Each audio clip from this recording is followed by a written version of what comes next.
नमस्कार। ग्वालवंशी GS centre के 5 अक्टूबर 2021 के करंट अफेयर्स वाले सेशन में आप सभी का स्वागत है। साथियों, 5 अक्टूबर 2021 के करंट अफेयर्स क्वेश्चन की ओर चलिए हम बढ़ते हैं। साथियों, आज का पहला क्वेश्चन करंट अफेयर्स का है, विश्व का सबसे बड़ा तिरंगा झंडा किस देश ने फहराया हुआ है और कहां पर फहराया हुआ है? आइए हम लोग यहां पर समझते हैं। साथियों, इस प्रकार से बनाया मैंने भारत का मानचित्र। मध्य प्रदेश, ये है दिल्ली। साथियों, 2021 में विश्व का सबसे बड़ा और सबसे भारी तिरंगा झंडा भारत देश की सरकार ने यहां पर लद्दाख राज्य में फहराने का निर्णय लिया हुआ है। लद्दाख राज्य में तिरंगा झंडा फहराया जाएगा। साथियों, 1400 किलोग्राम का भारी है, जिसको 150 सैनिकों ने उठा करके जम्मू कश्मीर में स्थापित किया हुआ है। विश्व का सबसे बड़ा तिरंगा झंडा यही वाला फहरने वाला है, क्योंकि भारत देश में जम्मू कश्मीर, लद्दाख अलग अलग राज्य बने हुए हैं। जम्मू कश्मीर से अलग होकर के कब बना हुआ है आप जानते हैं? 5 अगस्त 2019 को जम्मू कश्मीर, लद्दाख दोनों अलग अलग हो चुके हैं और इसमें धारा जो है साथियों आप जानते हैं 370 को हटा दिया गया है। साथियों, बात आई है तिरंगा झंडे की। अब क्वेश्चन तो बन गया कि भारत देश का और विश्व का सबसे बड़ा तिरंगा झंडा जम्मू कश्मीर और लद्दाख जो अलग हुए हैं, लद्दाख राज्य में फहराया जाएगा। अब तिरंगा झंडे की बात आई है तो हमें समझना होगा तिरंगा झंडे के बारे में कुछ जानकारी। साथियों देखेंगे, तिरंगा झंडा निर्माण करने वाला व्यक्ति कौन था? उस व्यक्ति का नाम साथियों पिंगली वेंकैया के द्वारा इसको निर्माण किया गया था। साथ ही इस प्रकार से ग्लोब बनाया, 0 डिग्री भारत देश, यहाँ पर एक देश, इस देश का नाम जर्मनी है। साथियों, 1907 में भिखाजी कामा के द्वारा पहली बार 1907 में भारत देश का झंडा को किसी देश में फहराया हुआ था। वो साथियों 1907 में भिखाजी कामा ने फहराया था। साथियों, 1921 का समय आता है और 1921 में महात्मा गांधी साउथ अफ्रीका से भारत देश वापस लौट जाते हैं और इस समय 1921 में भारत देश में 3 रंगों वाला तिरंगा झंडा फहराया गया। जो तिरंगा झंडा होता है साथियों इस प्रकार से, जो 3 रंगों वाला तिरंगा झंडा है, ये तिरंगा झंडा जो होता है 1 2 3 रंगों वाला तिरंगा झंडा भारत देश में पहली बार बनाया गया था 1921 में। और साथियों इसको 3 रंगों वाला, पहले 1 रंगों वाला हुआ करता था, 1 रंग का भिखाजी कामा ने फहराया था, लेकिन आपको याद होगा कि 3 रंगों वाला तिरंगा झंडा पहली बार कहां फहराया था? आपको बता दूं, इस प्रकार से भारत देश का यहाँ पर मानचित्र है, ये मध्य प्रदेश, यहाँ पर रावी नदी बहती है और ये पाकिस्तान क्षेत्र है। तो साथियों पाकिस्तान होते हुए, लाहौर होते हुए बहती है। तो आपको याद दिला दूं, देखना होगा 26 जनवरी 1929 को भारत देश के पहले प्रधानमंत्री नेहरू जी के द्वारा पहली बार 1929 में रावी नदी के तट पर लाहौर में तिरंगा झंडा पहली बार फहराया गया था। इसीलिए साथियों इसी डेट को यादगार बनाए रखने के लिए आपको याद दिला दूं, 26 जनवरी 1950 को संविधान लागू किया गया है। अच्छा, ये हुआ पिंगली वेंकैया, फिर 1907, 1921, 1929। इसके अलावा साथियों भारत देश के सुप्रीम कोर्ट ने 2002 में एक निर्णय दिया हुआ था 26 जनवरी 2002 को कि तिरंगा झंडा अब आप कोई भी फहरा सकते हैं, कभी भी आप तिरंगा झंडा फहरा सकते हैं। सुबह 6 से शाम 6 बजे के बीच में आप तिरंगा झंडा फहरा सकते हैं, जो कि सिविल नागरिक के लिए जो है नागरिक भी आप फहरा सकते हैं। 2002 से पहले तिरंगा झंडा आप नहीं फहरा सकते थे। अच्छा साथियों, आपसे एक क्वेश्चन है मेरा, 26 जनवरी और 15 अगस्त दोनों जो तिरंगा झंडा फहराए जाते हैं, दोनों तिरंगा झंडे में क्या फर्क होता है? दोनों तिरंगा झंडा फहराने का नियम क्या होता है? क्या आपने सोचा है कभी कि 15 अगस्त वाले तिरंगा झंडे को जब एक पोल में तिरंगा झंडा लगा देते हैं तो 15 अगस्त वाले तिरंगा झंडे को ध्यान से सुनना, 15 अगस्त वाले तिरंगा झंडे को जब पोल में तिरंगा झंडा लगा हुआ है तो 15 अगस्त वाले को थोड़ा सा, जो तिरंगा झंडा फहराने वाला व्यक्ति होता है, सबसे पहले तिरंगा झंडे को जो फंसा हुआ है उसको थोड़ा ऊपर उठाते हैं। जैसे देखो यहाँ पर मान लो एक ये जो है ये पोल है, यहाँ पर इस प्रकार से तिरंगा झंडा बना हुआ है, ये रस्सी यहाँ पर लगी हुई है इस प्रकार से। अब साथ ही ये रस्सी क्या हो करेगा, जो फहराने वाला है पहले तिरंगा झंडे थोड़ा ऊपर खींचेगा, यहाँ पहुंचाएगा और यहाँ पहुंचा के फिर उसके बाद में फूलों की वर्षा ऊपर से करेगा। ये होता है 15 अगस्त वाला। जबकि 26 जनवरी वाला क्या होता है, ये पोल है, 26 जनवरी ऊपर इस प्रकार से तिरंगा झंडा बना होता है, यहीं से सीधा का सीधा उसको पुष्प वर्षा वहां से कर देते हैं। जाते हैं व्यक्ति, जाके पकड़ते हैं रस्सी को, खींच देते हैं 26 जनवरी वाले में। जबकि 26 जनवरी के अलावा 15 अगस्त वाले में पहले ऊपर करते हैं तिरंगे झंडे को, उसके बाद फिर रस्सी खींचते हैं, तब जाके फूल पुष्प वर्षा होती है। ये फर्क होगा, शायद आपको पहले से पता रहा होगा। अच्छा, उम्मीद करूंगा यहां तक आपको समझ में आ चुका होगा। साथियों, आप जानते हैं जो तिरंगा झंडा है, तिरंगा झंडे का अनुपात 3:2 होता है, आपको याद होगा। और 2002 से सब लोगों को फहराने का नियम मिल चुका है। साथियों, अगला क्वेश्चन की ओर बढ़ते हैं। 2021 में भारत देश की सरकार ने LAC के ऊपर कुछ तोप को नियुक्त कर दिया है। क्या क्वेश्चन है ये?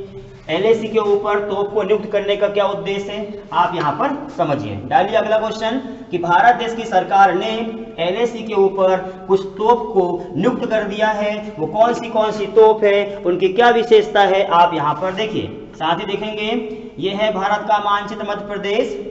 यहां पर साथियों ये क्षेत्र है, ये वाला, यहां से मिलता है चाइना पूरा का पूरा, यहाँ जम्मू कश्मीर क्षेत्र, यह क्षेत्र है ये वाला भारत देश का। आप देखोगे इस प्रकार से भारत का मानचित्र मध्य प्रदेश, यहाँ लद्दाख, ये क्षेत्र साथ ये वाला, इसको बोलते हैं हम लोग LAC, line of action control, जो चाइना के अंडर में क्षेत्र है। जो वाला क्षेत्र होता है साथ ही ये वाला, इसको बोलते हैं POK, पाक ऑक्युपाइड कश्मीर, जिसमें 4 जिले आते हैं। आपको चारों का नाम याद होगा, मुजफ्फराबाद, गिलगिट, हुंजा और मीरपुर, इस प्रकार के यहाँ के जिले हैं। जबकि LAC क्षेत्र ये वाला है। तो क्या हुआ है, यहाँ पर एक कम्युनिस्ट चाइना है, कोरोना का पितामह, इसने यहाँ पर क्या हुआ है, भारत देश के क्षेत्र किनारे ला करके, बाउंड्री किनारे बहुत सारी मिसाइल रख दिया है। किसने? चाइना ने। इसको जवाब देने के लिए भारत सरकार ने यहाँ पर कुछ मूवमेंट किया है। क्या किया है साथियों?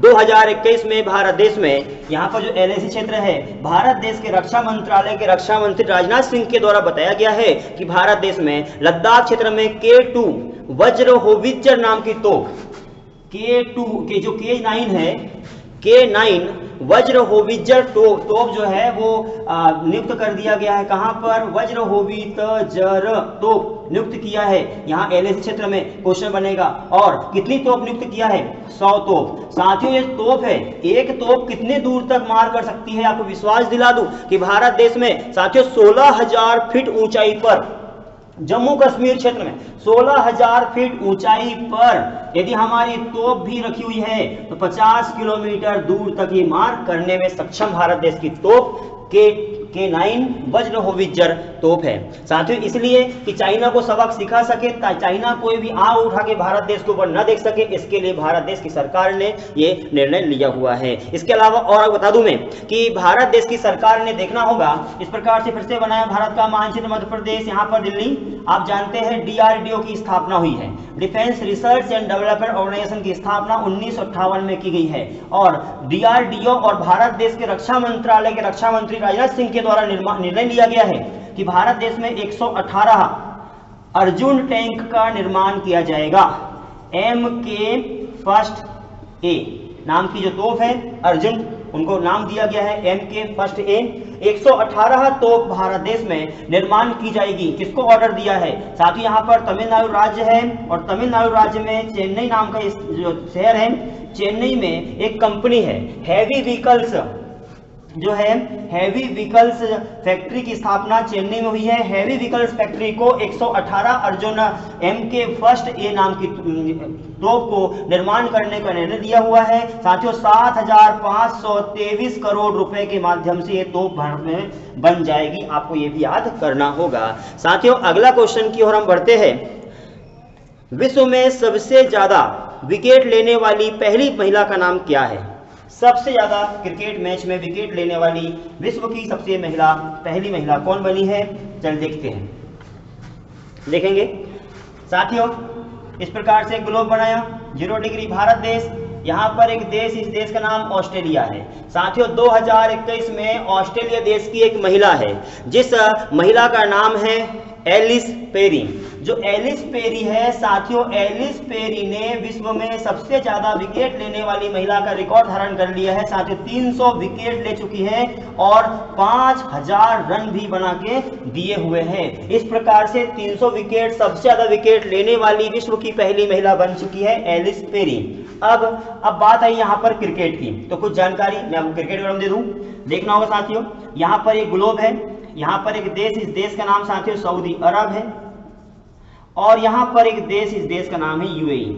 साथियों यूएई में दुबई नाम का स्थान है, और दुबई में आईसीसी की स्थापना की गई है, international cricket council. International cricket council की स्थापना 1909 में की गई है, और साथियों 1905 से 1909 तक के बीच में आईसीसी का हेड ऑफिस पहले हुआ करता था ब्रिटेन देश के लॉर्ड्स में, लेकिन 1909 में इसका हेड ऑफिस दुबई कर दिया गया है। विश्व का सबसे बड़ा संगठन जो क्रिकेट क्षेत्र में काम करता है। जिस प्रकार से भारत देश का संगठन आप देखेंगे, यहाँ भारत का मानचित्र मध्य प्रदेश, यहाँ मुंबई है, और मुंबई में आप जानते हैं BCCI, board of control cricket of India, जिसकी स्थापना 1928 में की गई है। तो साथियों ये हो गया आईसीसी, ये भारत देश का बीसीसीआई। इसके अलावा अब जब बात आई है क्रिकेट की, तो क्वेश्चन यहाँ से और बहुत सारे बनने वाले हैं, बस आप सुनते रहिए। साथियों आप जानते हैं विश्व का सबसे पहला क्रिकेट मैच जो हुआ था 1877 में टेस्ट मैच की शुरुआत हो चुकी थी। साथियों 1971 का समय है जब भारत देश में एक दिवसीय 50 ओवर का मैच की शुरुआत हो चुकी थी, ये पुरुषों के लिए था। साथियों 1973 का समय है जब ओडीआई की शुरुआत हुई है महिलाओं के लिए। क्वेश्चन यहाँ से बन जाता है कि विश्व का पहला ओडीआई महिलाओं के लिए कब आयोजित किया गया था? साथियों 1973 में किया गया था, और आप जानते हैं कि 1975 में वर्ल्ड कप की शुरुआत की गई थी, आपको ये भी याद होगा। रिलायंस प्रूडेंशियल जो कप हुआ करता था, उसके नाम से विश्व में पहली बार कप की शुरुआत हुई थी। उसके अलावा साथियों आप देखोगे, आपको याद होगा 2008 में T20 मैच की शुरुआत हुई है, जबकि 1905 में जो है आईपीएल 2008 में, जबकि 2005 में आईसीसी T20 वर्ल्ड कप की शुरुआत भी की चुकी है। साथियों आप जानते हैं अंतरराष्ट्रीय स्तर पर 1992 का समय है, और 1992 में थर्ड अंपायर वाला जो नियम आया हुआ था, 1992 में आया हुआ था, तीसरे अंपायर के द्वारा आउट होने वाला विश्व का पहला व्यक्ति भारत देश के मास्टर ब्लास्टर सचिन तेंदुलकर जी थे। तो तेंदुलकर तीसरे विकेट जो थर्ड अंपायर है, थर्ड अंपायर के माध्यम से आउट होने वाला विश्व का पहला खिलाड़ी 1992 में सचिन तेंदुलकर जी बन चुके हैं। अच्छा, ये भी क्वेश्चन हुआ। साथियों अगला क्वेश्चन है, आप लिखेंगे भारत देश के चुनाव आयोग के द्वारा एक पार्टी है, उस पार्टी का चुनाव चिन्ह हटा दिया गया है, वो पार्टी का नाम क्या है? आइए समझते हैं हम लोग कि भारत देश की कौन सा ऐसा संगठन बन गया है या कौन सी पार्टी है जिस पार्टी ने विरोध किया शुरू किया था, विरोध के कारण उस पार्टी का चुनाव चिन्ह को हटा दिया गया है। साथियों बात आई है चुनाव आयोग की, तो इस प्रकार से भारत का मानचित्र मध्य प्रदेश, यहाँ पर दिल्ली, और साथ ही दिल्ली में चुनाव आयोग की स्थापना की गई है। चुनाव आयोग की स्थापना कब हुई है आप सबको पता है, कई बार मैंने बताया हूँ, 25 जनवरी जो है 1950, 25 जनवरी 1950 को भारत देश में चुनाव आयोग की स्थापना की गई थी। इसीलिए हम लोग 25 जनवरी को राष्ट्रीय मतदाता दिवस के रूप में मनाते हैं। साथियों आप जानते हैं कि 1950 में भारत देश के पहले चुनाव आयोग के आयुक्त बने हुए थे, उनका नाम क्या था? सुकुमार सेन भारत देश के पहले चुनाव आयोग के आयुक्त बन चुके थे। 2021 में कौन है? क्वेश्चन बनेगा यहाँ से कि 2021 में चुनाव आयोग के आयुक्त किसे नियुक्त किया गया है? साथियों 2021 में सुशील चंद्रा को 2021 में चुनाव आयोग का आयुक्त नियुक्त कर दिया गया है।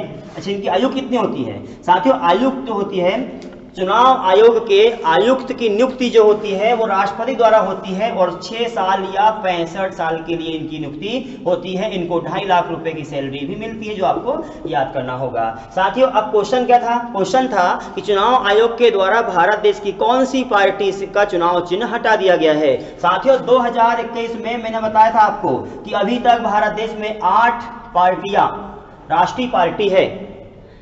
भारत देश में कम से कम 1600 प्रकार की पार्टियां हैं, लेकिन 8 पार्टियां राष्ट्रीय दर्जा प्राप्त पार्टी है, जिसके ऊपर मैं वीडियो बना चुका हूं। मैंने इसके पहले वाला जो करंट अफेयर्स का क्वेश्चन था उसमें मैंने ये पूरा डिटेल समझाया हूं, इसलिए आप पूरे के पूरे वीडियो देखोगे तो करंट तो ठीक है बदल जाएगा, लेकिन साथ ही उसमें जैसे मैंने क्वेश्चन पढ़ाया, क्वेश्चन क्या था कि 2021 में कौन सी पार्टी है जिसका चुनाव चिन्ह चुनाव आयोग ने हटा दिया है? वो तो ठीक है, क्वेश्चन एक साल बदल जाएगा, लेकिन इसका बेसिक तो नहीं बदलेगा, इसलिए आपको पूरा का पूरा देखना बहुत जरूरी है। तो देखिए तो क्या हुआ है, 2021 में भारत देश के चुनाव आयोग के द्वारा एक पार्टी है, जिस पार्टी का नाम साथियों लोजपा, लोकमान्य या जो है लोकमान्य जनता पार्टी या जनशक्ति पार्टी बोलते हैं इसको, लोकमान्य जनशक्ति जनशक्ति पार्टी, लोकमान्य जनशक्ति पार्टी।